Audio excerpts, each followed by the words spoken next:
میں یہ کہتا تھا کہ مزاروں پہ آپ نے نہیں جانا.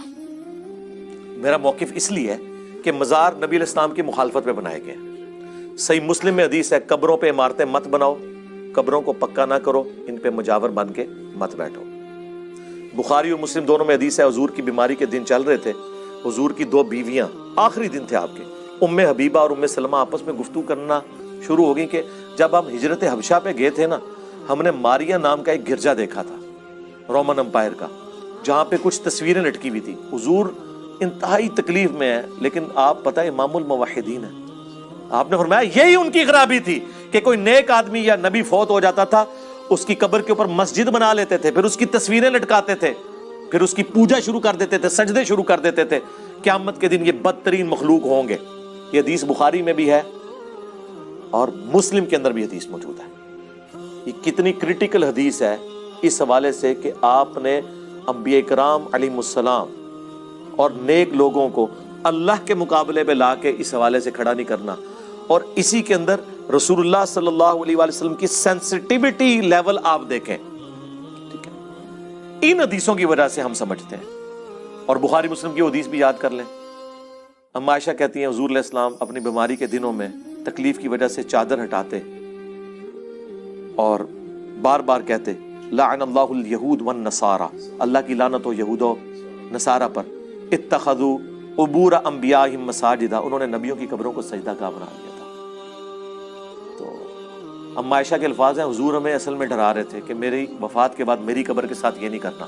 اور بخاری مسلم کے الفاظ ہیں اگر ہمیں یہ ڈر نہ ہوتا کہ لوگ رسول اللہ کی قبر پہ سجدے شروع کر دیں گے تو میں رسول اللہ کی قبر کو اوپن کھول دیتی اپنے حجرے کو کہ جو چاہے جس وقت مرضی چاہے اس کی زیارت کر لے, لیکن ہم ڈر کی وجہ سے اسے اوپن نہیں چھوڑا.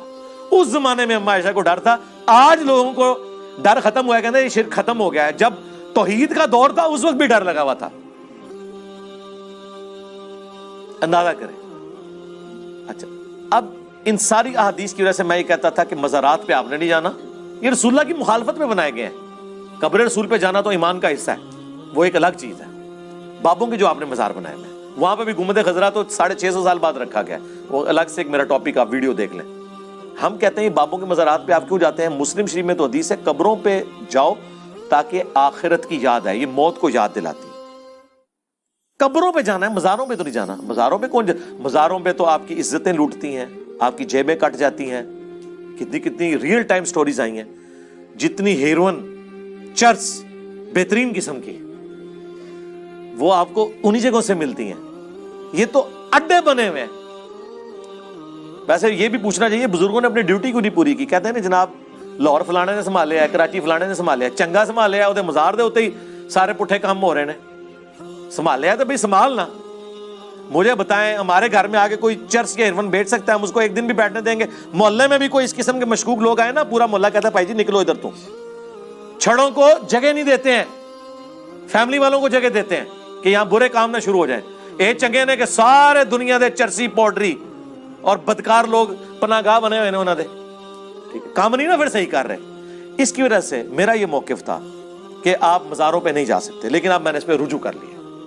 وہ ویڈیو میری آنے والی ہے رجوع, لیکن ایک شرط کے ساتھ کہ آپ جس طرح کھڑے ہو کے دربار پہ کہتے تھے نا گنج بخشے فیض عالم مظہر نور خدا نا کے ساتھ, اور تسی تے پڑھتے ہوندے سو گنج بخشی تیری مشہور ہے تو فلان ہے فلان ہے. ہن ایک کام اور کرو کہ اتنی آواز نہ لی, اتنے بلند آواز نہ کہنا یا اللہ جو بابا جی یہاں دفن ہے ان کے قبر میں کیڑے نہ پڑیں, اے اللہ ان پر گنجا سانپ مسلط نہ کیجیو, اے اللہ ان کے چھوٹے گناہ ان کے بڑے گناہ جو چھپ کے انہوں نے کیے جو سب کے سامنے کیے سارے معاف کر دے. یہ ساریاں دعاواں اچھی آواز نہ کرنی نے. ان کو عذاب قبر سے بچا, قیامت والے دن ان کی پھینٹی نہ لگے. ہاں, قیامت کے دن جب یہ ننگے اٹھائے جائیں تو اے اللہ ان کو کپڑے دے دینا. اے ساری دعاواں کٹھیاں کر کے کرو, بلند آواز نہ جاؤ جس مزار تے جانا جے. میں تہاڈا تے غیبانہ نماز جنازہ پڑھ داں گا, ظاہر اینڈ رزلٹ یہی ہونا ہے.